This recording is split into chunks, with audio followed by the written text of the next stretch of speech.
waa incha allah taala dañuy waxtaan ci nu mu gën a gàttee lu aju mooy ci zakatul fitre. koor gi li ci des bareetul, ñu ngi ñaan borom bi subhanahu wa taala may ñu jeexal ko jàmm, yàlla nangul ñu ci lépp luñ ci julleeg luñ ci ñaan luñ ci woor, yàlla may ñu ba koor gi bu mu nekk suñ mujj koor ñu mën a war ay koor aki koor, ñun ñëpp yàlla yërëm ñu. ñi feebar yàlla may leen tan, ñi gaañu yàlla yërëm leen dugal leen aljanna, ñun ñëpp yàlla boole ñu ci waa ahla jannatul firdaws, allahumma amin ya rab. zakatul fitre bi nga xamante ni war nañ ko génnee, kon ku ko génneegul na góorgóorlu génnee ko au plus tard avant ñuy julli, waaye def ko ñaari fan ñetti fan avant moo gën a wóor.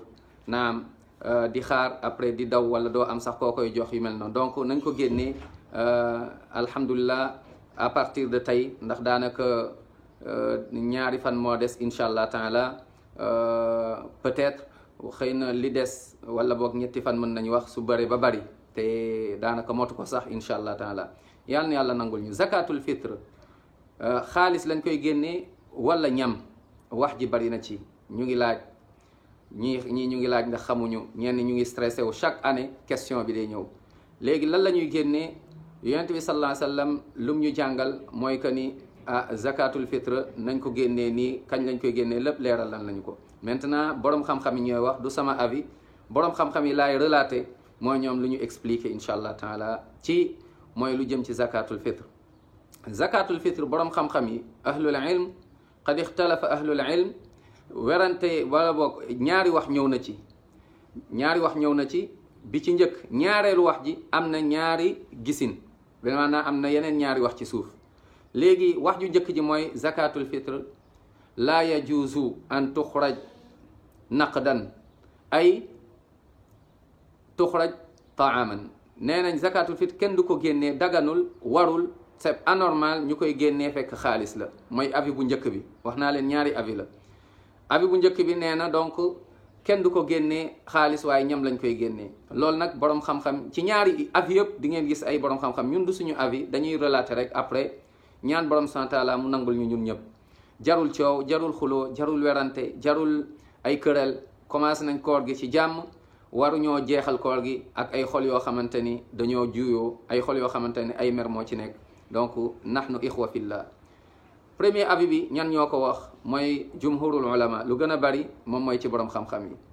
ñu ko wax moom mooy que ni alxanabila, donc tàmbale ko ci imam ahmad ibnu hanbal, imam ahlu sunna wal jamaa, loolu mooy avem. bokk na ci alshafiiya muhammad ibnu idris alayhim rahmatullah, bokk na ci almalikiya imam malik ibnu anas imam daaril hijra, ak borom xam-xam yu bari comme ni nga ko waxee jumhurul ulama qadiman nag wa hadithan. donc loolu la ñu wax mooy que ni yonent bi sallallahu alayhi wa sallam jamonoom xaalis amoon na, waaye ñam la génnee, ñam la digle sallallahu alayhi wa sallam. te ni ñu ko daan génnee ba noonu lañ koy génnee ba ci jamono ji ku ko xamante ne ñam nga bëgg a génne mooy saa nag moom mooy ñeent am daal di benn mudd, mooy que ni sa loxo mukallaf boo xamante ni par exemple nga jël ceeb tibb ko nii sa ñaari loxo yi, lii moom mooy benn mudd. boo ko defee ba beneen mu ñaar, defaat ko ñett, defaat ko ñeent, loolu moom mooy saa. donc ci 4 fois mudd moom mooy saa donc ngay génnee ci ñam, mooy loo xamante ni taamu ahlul balad, moo xam ceeb wala boog yi nga xam ay orge ainsi de suite. deuxième avis bi nee nañ mën nañ ko génnee xaalis sans aucun souci, sans aucun problème, sans aucune condition, mooy que ni mën nañ ko génnee xaalis donc fekk du am benn problème. loolu nag mooy avis li nga xamante ne moom mooy imam Abu Hanifa alayhi rahmatullah, hanafiya, waaye ak ñu bari ñoo xamante ne ci ginnaawam lañ nekk. imam Abu Hanifa Nu'man ibnu Thabit alayhi rahmatullah. bokk na ci ñoo xamante ne nee nañ mën nañ génnee xaalis, déglul bu baax, mooy al imam Bukhari alayhi rahmatullah. li may wax ni tamit boo demee ci al Mughni bu Ibnu Qudama daf ko ci relaté bu baax. donc Bukhari donc joxe na avis boobu également alayhi rahmatullah. bokk na ci al imaamul aadil Omar ibn Abdul Aziz, allahu akbar, radiyallahu anhu wa ani sahabati wa salihina ajmain. loolu tamit avem la, ba ci jamonoom sax amoon na ay borom xam-xam te mu ngoog juyoowuñoo moom ci loolu. da doon wax sax mooy al ummal, mooy ñi nga xam ñoo doon liggéey macha allah ci di jàppale, mooy di jàppalanteeg moom, mooy nañ ko génne tamit ci xaalis. bokk nañu ko mooy alxasanul basri alayhi rahmatullah. xam ngeen xasanul basri ki nga xamante ni macha allah min kibaar macha allah as-salaf, te mu juddoon ci vers la fin de la vie de Omar ibn al-Khattab radiyallahu anhu arda ba Omar ñaanal ko ne ko allahumma faqihu fi ddin wa allimhu ta'wil wa ahbibhu ila nnas ak ñeneen ñu bari ci ay borom xam-xam. donc ñoom ñoo ne mën nañ ko génne sans benn condition mooy deuxième groupe bi. mais ci deuxième groupe bi ne woon naa am na beneen sous groupe tamit, donc ñaar lañ mooy ñii ni am na ñu ne mën nañ ko génnee ci xaalis mais nag day am condition su fekkente ne bi xaaja mooy que ni am na nag lu ko waral. par exemple comme tey ñu ne ak feebar bi xew mu nga magasin dañoo tëj mënuñoo am ñam ak yooyu génnee ko xaalis yu mel noonu, mooy faw mu am daal benn ko mu dañ ko conditionné.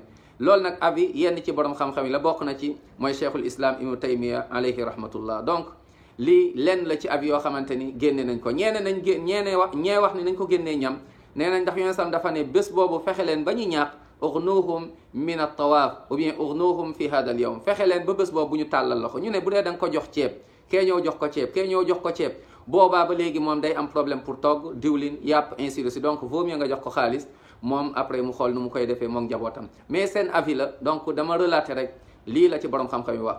ku nekk na xool avis boo xamante ni jàpp na ni moom moo gën a dal xelam ci li nga xamante ni moom mooy dégginu alquran ak sunna, mu jëfe loolu te ñu ñaanalante garde mahabba suñ diggante. donc jarul coow incha allah taala. borom xam-xam ay montagne borom xam-xam ñoom ñoo ne mën nañ ko génnee ci xaalis, ay montagne borom xam-xam ñoom ñoo ne mën nañ ko génnee ci ñam. te loolu donc ma ne ko ci bu dee ñoom ñoo wax, ñun moom lu ñuy def rek moom mooy que ni relaté. tey ñaan yàlla na yàlla nangul ñu, jéggal ñu, suturaal ñu, yàlla nañu yàlla boole ñun ñëpp ci waa aljanna. ñu bëggante comme ni ñu bëggantee ni yàlla boole ñu ci ñooñ nga xamante ni yowmal qiyaama dañuy nekk ak yonent bi sallallahu alayhi wa sallam. yàlla na yàlla sàmm leen fu ngeen mënta nekk. wassalaamu aleykum wa rahmatullahi wa barakaatu.